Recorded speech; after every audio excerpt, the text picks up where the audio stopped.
Hi ஒருவன் 11th standard வணக்கம். Maths வந்து பேசிக்காக நீங்கள் படிக்கிறது நல்லது. ஏன்னா வந்து பப்ளிக் இல்லைன்னு சொல்லிட்டு தட்டி கழிச்சிடாதீங்க. மேக்ஸ் கொஞ்சம் கஷ்டப்பட்டு நான் சொல்கிற இம்பார்ட்டன்ட் கொஷினாவது ஒழுக்கமாக பார்த்துட்டு போங்க. கண்டிப்பாக உங்களுக்கு வந்து 12th கை கொடுக்கும்.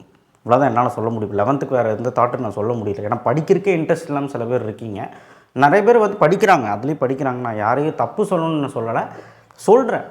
ஜஸ்ட்டு ஏதாவது கற்றுக்குங்க. ஏன்னா இங்கே போனாலுமே அது யூஸ் ஆகும். காலேஜில் 11th படித்த பேசிக்ஸ் வந்து அஃபெக்ட் ஆக போகுது, பார்த்துக்கோங்க.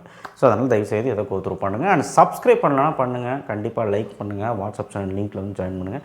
லைக் பண்ணாமல் பார்த்துட்ருக்காதீங்க, கண்டிப்பாக லைக் பண்ணுங்கள். Half yearly portion 2 mark 3 mark 5 mark 11th maths. Sir already வந்து 5 மார்க் போட்டாச்சு. இருந்தாலும் இந்த வீடியோ ஸ்கிப் பண்ணாமல் பாருங்கள். நான் 2 மார்க் 3 மார்க் சொல்லிவிட்டு 5 மார்க் என்ன பண்ணணும்னு சொல்கிறேன்.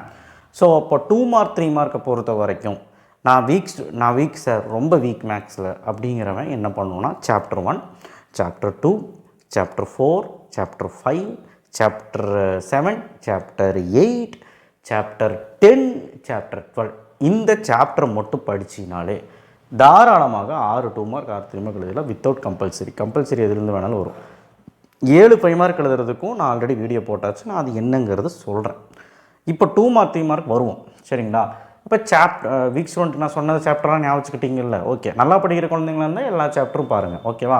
பேசிக்கான சாப்டர் இந்த இன்டெக்ரல் டிஃப்ரென்ஷியலில் விட்டுறாத. 10th சாப்டர் 11th சாப்டர், ஏன்னா அது ரொம்ப பேசிக்காக. அது தெரிஞ்சால் தான் 12th செகண்ட் வால்யூமே படிக்க முடியும்னு பார்த்துக்கோங்க. சரி, எனிவே சாப்டர் 1 1.1ல் இந்த சம்ஸு, 1.2ல் இந்த சம்ஸு, 1.3. ஸோ இது வந்து பேசிக்கான ஒரு சாப்டர் தான், படிச்சிருவீங்க. எக்ஸாம்பிளோடது படிச்சுக்கோங்க. ஓகே, சாப்டர் 1ல் நம்ம ஒரு 2 மார்க் ஒரு 3 மார்க் எதிர்பார்க்கலாம். சாப்டர் 2ல் இதெல்லாம் 2 மார்க் 3 மார்க் மறந்துடாதீங்க. இதெல்லாம் 2 மார்க் 3 மார்க், சரிங்களா? சாப்டர் 2ல் வந்து 2.1 2.2 2.4 2.5 2.7 இந்த எக்ஸசைஸில் இருக்கிற இவ்வளோ எக்ஸசைஸ் இருக்கா சார்? அப்படிலாம் கிடையவே கிடையாது. எல்லாத்துலேயுமே ஒரு 4-5 சம் தான் சொல்லியிருப்பேன். அதை நீ பார்த்தீங்கன்னா போதுமானது. அதுக்கப்புறம் 2.8ல் வந்து அது 2.9 வந்து பார்ஷியல் ஃப்ராக்ஷன், அது 4 சம் தான். 2.11 ரொம்ப ஈஸி, இது எடுத்து பார்த்துருந்து சம் வரும். 2.12 லாகரிதம்லேயும் சம் வரும். சரி, சாப்டர் 3 3rd சாப்டர் ரொம்ப வீக்காக இருக்கும், பார்க்க வேணாம். ஆனால் நான் கொடுத்ததே பாருங்கள் 3 எக்ஸசைஸ் தான். இதை பார்க்காம போகிறீங்கன்னா என்ன அர்த்தம்? அட்லீஸ்ட் இதை பார்க்க ட்ரை பண்ணுங்களேன். ரொம்ப முடியலன்னா விட்டுருங்க, ஓகேவா? ஆனால் நல்லா படிக்கிற குழந்தைங்க பார்த்துக்கோங்க. சாப்டர் 4ல் ஈஸி. 4.1ல் ஃபேக்டோரியல் சம் மட்டும்தான் கொடுத்துருக்கேன். ஃபேக்டோரியல் பண்ண தெரிஞ்சால் போதும். 4.2ல் ப்ரமிட்டேஷனில் என்பிஆர் அந்த மாதிரி வரும். அந்த சம்ஸ் நான் கொடுத்துருக்குறேன். அண்ட் ப்ளஸ் ரேங்க் கண்டுபிடிக்கிறது கொடுத்துருக்கேன். இதில் பேசிக்காக அந்த ரேங்க் கண்டுபிடிக்கிறது தான். ஸோ அதை தான் நான் கொடுத்துருக்கேன், வளச்சொலிச்சு தவிர வேறு எதுவுமே இல்லை. அப்போ 4.1 4.2 ஈஸியாக படிச்சிடலாம். 4.3 அப்படி தான். காம்பினேட்ரிக்ஸில் அதே மாதிரி தான். என்சிஆர், என் கண்டுபிடி ஆர் கண்டுபிடி ஏதோ ஒன்று கேட்பான், அதை தான் கொடுத்துருக்குறேன். எக்ஸாம்பிள்லேயும் அதுதான். ஓகே, சாப்டர் 5 5.2ல் ரொம்ப ஈஸியான சம்ஸு ஒரு 6 சம். 5.3ல் ஒரே ஒரு சம் 8 8 6 6 அந்த 10th போட்டிங்கள. 5.4ல் ஒரு 4 சம் கொடுத்துருக்குறேன், பார்த்துக்கோங்க. 5.1ல் ரொம்ப வீக்காக இருக்கிறவங்க படிக்க வேணாம். ஆனால் டெஃபினட்டாக 5.1ல் இந்த சம்ஸ்லேருந்து கேட்குறாங்க, பார்த்திங்கன்னா நல்லது. பட் முடியலன்னா விட்டுருங்க. யாரெல்லாம் முடியலன்னா ரொம்ப வீக்காக இருக்கும். ஆனால் இதை பார்க்காம விட்டுறதையும் பார்த்துருங்க. சாப்டர் 6 6.1 கண்டிப்பாக பார்த்துருங்க.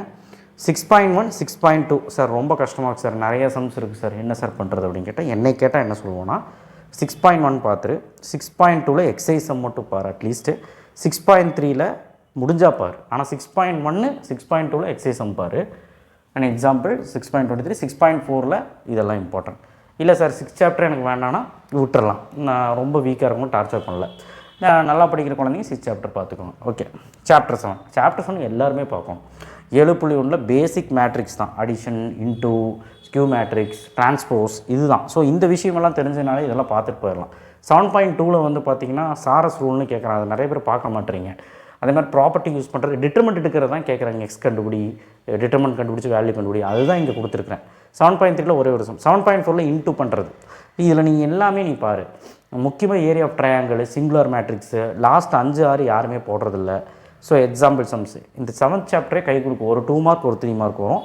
கன்ஃபார்மாக 7th சாப்டர் நல்லபடியாக எழுதுங்க. அடுத்து 8th சாப்டர் ரொம்ப important chapter. 12th ஸ்டாண்டர்டுக்கு பேசிக்கே 8th chapter தான். ஏன்னா 8th chapter படிக்கலன்னா 6th chapter 12th கஷ்டம், அந்த மாதிரி. ஸோ அப்போ 8.1ல் 4 சம் தான். 8.2ல் பாருங்களேன், ஒரு பேசிக்கான சம்ஸ் தான் ஒரு 5 கொடுத்துருக்குறேன். Collinear important. 8.3ல் 8.4ல் நான் எதுவுமே விட முடியாது. இது டாட் ப்ராடக்ட், இது கிராஸ் ப்ராடக்ட். இந்த பேசிக் தெரிலனா 12th ஸ்டாண்டர்ட் கஷ்டம். ஸோ 8.3ல் வந்து பார்த்திங்கன்னா ஒரு 10 கணக்கு கொடுத்துருக்குறேன். எக்ஸாம்பிளில் ஒரு 7-8 கணக்கு கொடுத்துருக்கேன். தயவு செய்து பார்த்துரு. 8.4ல் ஒரு அந்த 8.4ல் எல்லாமே கொடுத்துருக்கேன். 10 சம் கொடுத்துருக்குறேன். எக்ஸாம்பிளில் வந்து 6 சம் கொடுத்துருக்குறேன். நீ பார்த்து தான் ஆகணும். இது வந்து ஒரு 2 மார்க் 3 மார்க் அட்டன் பண்ணலாம். சாப்டர் 10ல் ரொம்ப ரொம்ப ரொம்ப இம்பார்ட்டன்ட் சாப்டர். இது தெரிலனா டிஃப்ரென்ஷியலோட பேசிக்கே தெரியாமல் போயிடும். 12th standard கஷ்டமாயிரும். 10.2 பேசிக் டிஃப்ரென்சியேஷன் தெரிஞ்சால் போட்டுடலாம். ஃபார்முலா படித்தா போட்டுடலாம். இதெல்லாம் அவ்வளோதான். 10.3 செயின் ரூல்னால் என்ன, டிஃப்ரென்ஷியேட் பண்ணிட்டு வரக்கூடிய ஆன்சர் திரும்பவும் அதை டிஃப்ரென்ஷியேட் பண்ணுறதா செயின் ரூல். அது நீங்கள் சும்மா கண்ணில் பார்த்தாலே போட்டுடலாம். எல்லாம் சும்மா ஒன் வேர்டு மாதிரி தான் இருக்கும். சில சம்ஸ் தான் கொஞ்சம் பெருசாக இருக்கும். லாஸ்ட்டாக ஒரு 4 சம் தான் பெருசாக இருக்கும். மீதியெல்லாம் ஈஸி தான். ஸோ 10.3மே இம்பார்ட்டண்ட்டாக பாருங்கள். அதில் வரக்கூடிய எக்ஸாம்பிள் சம்ஸ் அதை விட இம்பார்ட்டன்ட் இங்கே இருக்குது. 10.4ல் வந்து பார்த்திங்கன்னா எக்ஸைஸ் சம்மில் கம்மியாக தான் கொடுத்துருக்கேன். எக்ஸாம்பிளில் கொடுத்துருக்கேன். இதையாவது பாருங்கள். இதெல்லாம் ரொம்ப ஈஸி. ஓகேவா? சரி, அதுலேயுமே ஒரு 2 மார்க் 3 மார்க் எழுதலாம். சாப்டர் 11 இன்டெக்ரல், பேசிக் இன்டெகிரேஷன். இது ரெண்டுமே 11.1 11.2 வந்து பேசிக் இன்டெகிரேஷன். 11.10 வந்து பெர்னாலி தியரம் யூஸ் பண்ணுறது, பெர்னாலிஸ் ஃபார்முலா யூஸ் பண்ணுறது, ப்ராடக்ட் ரூல்னு சொல்லுவாங்க. 11.7 வந்து பார்த்திங்கன்னா அதுவுமே ஈஸி. 11.7 தான் இந்த பெர்னாலி யூஸ் பண்ணுறது. 11.10 இந்த ஃபார்முலா பேஸ்டு. ஸோ எப்படியாவது இந்த அட்லீஸ்ட் இந்த பேசிக்காவது பார்த்துட்டு போயேன். இந்த பேசிக்காவது பார்த்துருப்போம். பேசிக் இன்டெகிரேஷன் எப்படி நான் இன்டெகிரேஷன் பண்ண போகிறேன் அப்படின்னு இந்த 2 எக்ஸைஸ் பார்த்துருப்போம். அட்லீஸ்ட் இதை கூட இப்போதைக்கு பார்க்காது. ஆனால் நல்லா படிக்கிறேன். எல்லாமே பாரு. 12th சாப்டர் நான் 12 எக்ஸைஸ் இருக்குது. நான் பாருங்கள் இவ்வளோ தான் கொடுத்துருக்கேன். 12th chapter easy. ப்ராபபிலிட்டி 12.1 வந்து 10th போட்ட மாதிரி தான் இருக்கும். சில சம்ஸ் மட்டும் வேரி ஆகும். அது மட்டும் நல்லா பார்த்துக்க. எக்ஸாம்பிளும் கொடுத்துருக்கேன், எக்ஸைஸும் கொடுத்துருக்க பார்த்துக்க. 12.2ல் கம்மியான சம்ஸ் தான் இருக்குது. 4-5 சம் தான் இருக்குது. 12.3ல் 5 சம்னு எக்ஸாம்பிள் என் சம். ஸோ கம்மியான சம்ஸ் தான் 12th சாப்டரில் இருக்குது. ஸோ 12th சாப்டர் மிஸ் பண்ணிடலாம். அதான் சொல்கிறேன். ரொம்ப வீக்காக இருக்கிறவங்களுக்கு 1st chapter, 2nd chapter, 4th 5th 7th 8th 10th 12th இதை நீ பார்த்துட்டிங்கன்னா உன்னால் 6 2 மார்க் காத்துங்க. ஏன் 7 எழுதலாம். கம்பல்சரி வந்துச்சுன்னா மாட்டிக்குவேன். கம்பல்சரி வந்து எது வேணாலும் கேட்கலாம்ல, அதனால். ஆனால் இந்த போர்டுக்கு எல்லாமே படித்தாலே கம்பல்சரியோடு எல்லாமே எழுதலாம் அப்படிங்கிறது உறுதி சொல்ல முடியும். ஸோ அதே மாதிரி 5 மார்க்கை பொறுத்த வரைக்கும் மேக்ஸில் நான் ஆல்ரெடி வீடியோ போட்டாச்சு. ஸோ சாப்டர் 1, சாப்டர் 2, சாப்டர் 3ல் நேப்பியர் ஃபார்முலா, சாப்டர் 4ல் 4.5 4.4 எக்ஸைஸ் மட்டும் பார்த்தா போதும். 5.2 5.4 மட்டும் பார்த்தா போதும். 6th சாப்டர் 6.4 நார்மல் ஃபார்முக்கு மாற்றுறது பார்த்தா போதும். 7th சாப்டரில் ரொம்ப முக்கியமான சம்ஸ் கொடுத்துருக்கேன், ஒரு 10 சம். 8th சாப்டரில் தியரம் 8.2 ஓகேங்களா, coplanar right angle triangle. 9th சாப்டரில் அந்த லிமிட் ஆஃப் sin θ/θ = 1 அந்த ரிசல்ட்டு. 10th சாப்டரில் உங்களுக்கு லாஸ்ட் எக்ஸைஸில் ஒரு 5 சம் கொடுத்துருப்பேன். அதை மட்டும் 10.4ல். 11th சாப்டரில் 11.11 11.12 தான் இம்பார்ட்டன்ட். 12th சாப்டரில் பேஸ் தியரம் 12.4. இது எல்லாமே உங்களுக்கு அக்கு வேறாங்கிற எக்ஸாம்பிள் எக்ஸைஸோட நம்பர்ஸ் வந்து கரெக்டாக பிடிஎஃபோடு கொடுத்துருக்கேன். கீழே அந்த வீடியோ இருக்குது, டிஸ்கிரிப்ஷன் பாக்ஸில் பார்த்துக்கோங்க. ஸோ மொத்தத்தில் 7 5 மார்க் அடிச்சிடலாம். இதெல்லாம் பார்த்தீங்கன்னா 2 மார்க் 3 மார்க் அடிச்சிடலாம். ஸோ இதுதாங்க உங்களுடைய ஆஃப் இயர்லி எக்ஸாமோட ஃபுல் போர்ஷனோட உங்களுடைய இம்பார்ட்டன்ட் கொஸ்டின். ஸோ இது எடுத்துக்கிறது மேக்ஸ் போட்டு பாருங்கள், நல்லபடியாக போடுங்க. அப்போ தான் 12th நல்லா பண்ண முடியும். நன்றி, வணக்கம், தேங்க்யூ.